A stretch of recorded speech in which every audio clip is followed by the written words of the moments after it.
Bonjour à tous et bienvenue sur ce tutoriel Createam sur les bases Illustrator partie 2. Alors pour ceux qui n'ont pas vu le premier tutoriel et qui sont intéressés sur la prise en main du logiciel, un peu comment voir les outils de base, je vous invite à aller voir le tutoriel partie 1 dans lequel on a fait cette magnifique Pokéball. Alors aujourd'hui dans la partie 2 on va parler essentiellement de deux choses. On va parler de la modification d'objets, comment modifier un objet, on va dire proprement dans Illustrator, et ensuite comment le modifier moins proprement. Et ensuite on va parler de l'outil texte, qui est un outil, on peut faire beaucoup de choses avec dans Illustrator et qui est très important. Alors on commence par sélectionner notre Pokéball. On va dans Objet, et là dans Objet, on va prendre le premier onglet qui est transformé. Alors en fait, c'est ici que toutes les transformations entre guillemets propres se passent. Donc ici on a la transformation de déplacement, donc on peut régler au pixel près, vous voyez, la distance, l'angle, etc., la transformation qu'on veut. Ensuite, on a l'outil de rotation qui est exactement pareil, on peut régler au degré près l'angle de rotation qu'on veut faire. Donc bien sûr tout ça, ça peut se faire juste avec l'outil de sélection en cliquant ou en faisant tourner comme ça, mais c'est vraiment pour le faire proprement. Ensuite, on a un troisième outil qui est assez pratique, c'est l'outil de réflexion. Donc on a donc l'outil de réflexion, donc toujours cliquer sur Preview pour voir à peu près ce que ça va faire. Et donc on peut soit flipper horizontalement, soit verticalement notre objet, soit on clique sur Angle et là c'est nous qui choisissons nous-mêmes notre angle. Donc ça c'est plutôt, enfin vous verrez que c'est un outil dont on se sert relativement souvent. Je fais annuler.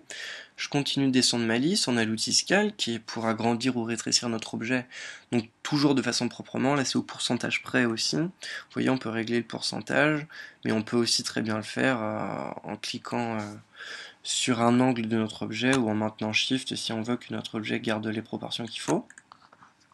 Et enfin, pardon, il faut que je resélectionne tout. Et enfin, l'outil Shear, donc je sais plus comment ça s'appelle en français, qui est en fait un outil qui travaille sur la perspective, ça change la perspective de notre objet en fonction de l'angle qu'on met. Donc ça c'est assez pratique quand on travaille avec des cubes ou des carrés parce que ça permet de modifier, de modifier les perspectives. Je vais vous montrer, hop, Shear, voilà, de modifier les perspectives comme ça, donc du coup de pouvoir créer un peu soit des losanges, soit des cubes, enfin une représentation de cubes en 2D, enfin ce genre de choses. Donc c'est plutôt pratique. Alors ça c'était la modification propre. Maintenant on va passer à ce que j'appelle la modification plus personnelle entre guillemets. Donc on va tout resélectionner, on va retourner dans Objet, mais cette fois on va aller un peu dans les menus du bas.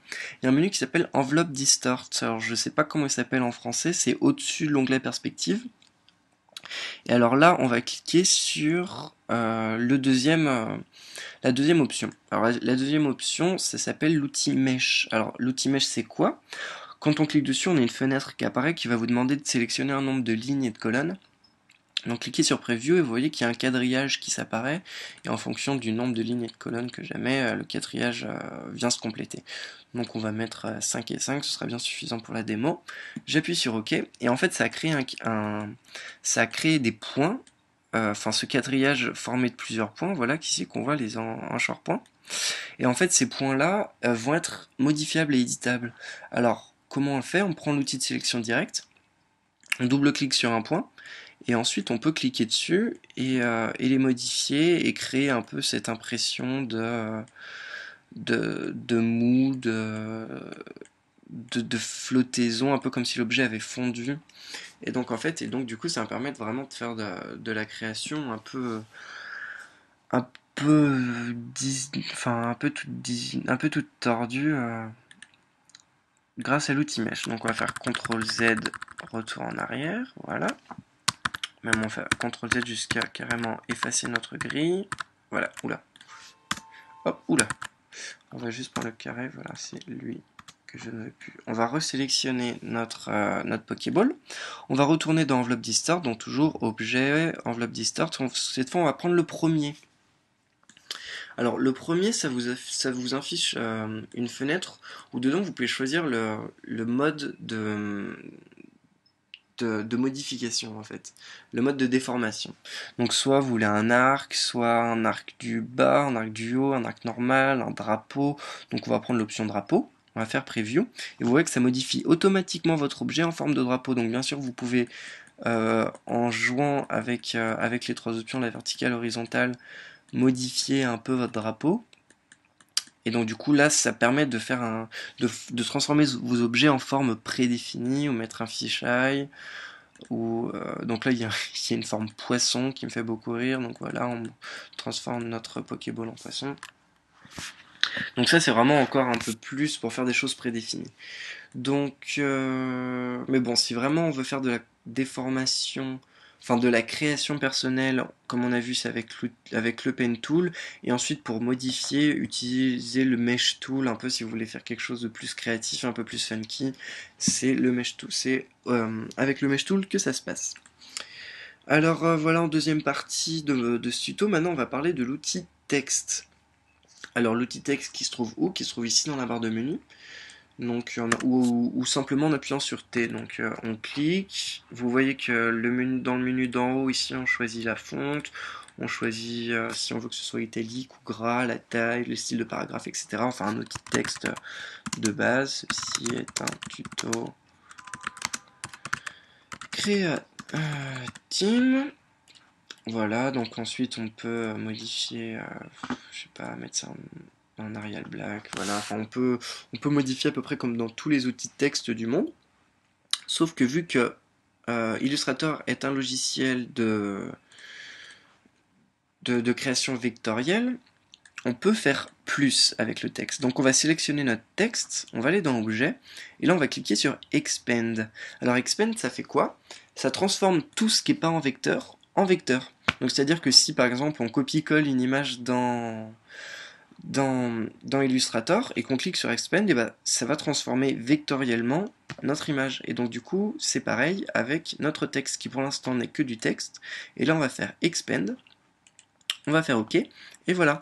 Du coup maintenant chaque lettre est devenue une forme à part entière. Donc là c'est groupé. Donc pour dégrouper c'est Command Shift G, hop. Et maintenant on peut vraiment modifier lettre par lettre. Si on veut faire un I qui est un très gros I, voilà, et puis à côté un tout petit E, voilà, et ben on peut. Et ça permet de personnaliser nos tutos ou de faire des effets un peu sympas sur les tutos. Sur les typos. Donc voilà, donc ça c'était la première chose avec l'outil texte. La deuxième chose, parce que c'est remplir des formes avec du texte. Donc vous voyez que quand on reste appuyé sur texte, on a pas mal d'options là qui s'affichent. Et donc là on va prendre la deuxième. Enfin, alors d'abord on va faire une étoile. Pardon, hop, on va faire une étoile. On va mettre notre étoile ici. On va prendre notre outil écrire dans une zone. On va cliquer sur notre étoile. On va cliquer sur le contour de notre étoile. Voilà, on va mettre par exemple, on va mettre un peu plus gros, on va mettre en 21. Et on va écrire Createam. On va faire CTRL-C, CTRL-V. Et voilà, on va mettre ça en un peu plus petit même, on va mettre ça en 12, histoire vraiment de remplir toute la forme. En 10, voilà, CTRL-C, CTRL-V. Voilà. Et donc là, vous voyez que notre étoile, enfin, on a créé une étoile en texte en fait. Donc c'est un outil plutôt pratique aussi dans la création, notamment si jamais on va faire des flyers ou ce genre de choses. C'est un effet qu'on retrouve assez souvent. Oula, là il y a des petits points qui se mettent. Donc voilà pour le deuxième. Et enfin, on va voir un troisième outil aussi bien utilisé. C'est l'outil d'écrire autour d'une forme. Donc on va recréer un rond. Alors oui, quand vous utilisez ce genre d'outil, toujours recréer vos formes par-dessus, parce que sinon, en fait, vous allez voir tout simplement que quand je clique dessus, la forme disparaît. Voilà. Donc alors, on va prendre le troisième outil, qui est écrire sur une forme. Et là, on va cliquer sur notre rond. On va écrire un peu plus gros, on va mettre en 72. Et vous allez voir que le texte suit la forme. Ceci est une Pokéball. Voilà. Donc là, bien sûr, le texte n'est pas lisible parce qu'il commence au début, mais ça, vous inquiétez pas. En cliquant ici, là, sur la barre, on peut faire tourner. Ensuite, il faut ajuster en cliquant sur les petits carrés rouges qui sont pas évidents à choper. Voilà, hop, pour faire apparaître vraiment tout le texte. Ah, d'ailleurs, c'est pas encore... Attends, hop, on va...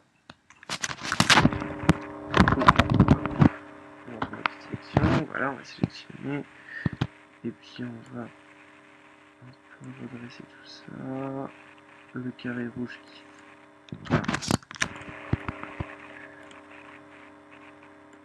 Voilà, hop, j'y suis arrivé. On va déplacer notre étoile. Voilà. Alors le petit piège avec cet outil-là, c'est que quand on clique dessus et qu'on continue à écrire, et ben vous voyez que le texte se met à l'envers, donc du coup c'est pas très lisible. Alors pour mettre un texte dessous un cercle et le mettre à l'endroit, il faut faire comment? Eh bien il faut tout simplement refaire un cercle qu'on va mettre par-dessus, voilà. Reprendre notre outil de exactement le même, écrire sur une forme, cliquer sur notre nouveau cercle, on va écrire Createam, et là vous allez aller dans le menu Type, vous allez aller dans écrire sur une forme, et vous allez dans les options. Et là dans les options, cliquez sur Preview, vous allez faire Flip. Et voilà, et là en fait vous avez pas mal d'options, donc là c'est mis à l'intérieur du texte, non pardon, à l'extérieur du texte, si on veut le mettre c'était effectivement à l'intérieur, je m'embrouille, c'était à l'intérieur du texte, si on veut le mettre à l'extérieur, vous cliquez sur Ascender, Descender, au centre, etc. Vous pouvez régler l'espace, enfin vous avez pas mal d'options. Et donc du coup ça permet de faire des... Hop, je vais sélectionner mon texte moi, voilà. On va faire tourner, voilà, hop, et ça permet d'avoir ce genre de rendu visuel qu'on voit beaucoup dans des logos ou sur des affiches, etc. Ensuite, les deux dernières options, c'est écrire verticalement à l'intérieur d'une forme, et enfin écrire autour d'une forme, mais en suivant le contour d'une forme. Donc ça, c'est beaucoup moins utilisé. Donc je vous laisserai essayer pour que vous rendiez compte vous-même du résultat. Voilà pour, je crois qu'on a fait à peu près le tour des bases. On sait maintenant à peu près comment faire un petit logo, mettre du texte. Donc après, pour changer la couleur du texte, je vais en parler vite fait. Ça se passe exactement comme pour une forme, c'est le même principe.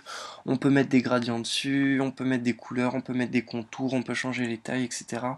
Donc il y a beaucoup de possibilités avec le texte. Là, je vous ai vraiment montré juste que les bases, et c'était le but de ce tutoriel. Donc j'espère que ce tutoriel sur les bases vous a été utile, donc je vous dis à bientôt, et regardez bien tous nos tutoriels sur Createam, et si jamais vous voulez être au courant des nouveaux tutoriels qui se passent, n'hésitez pas à aller liker notre page Createam sur Facebook, ou à nous suivre sur Twitter. Allez, je vous dis à bientôt, et puis au revoir.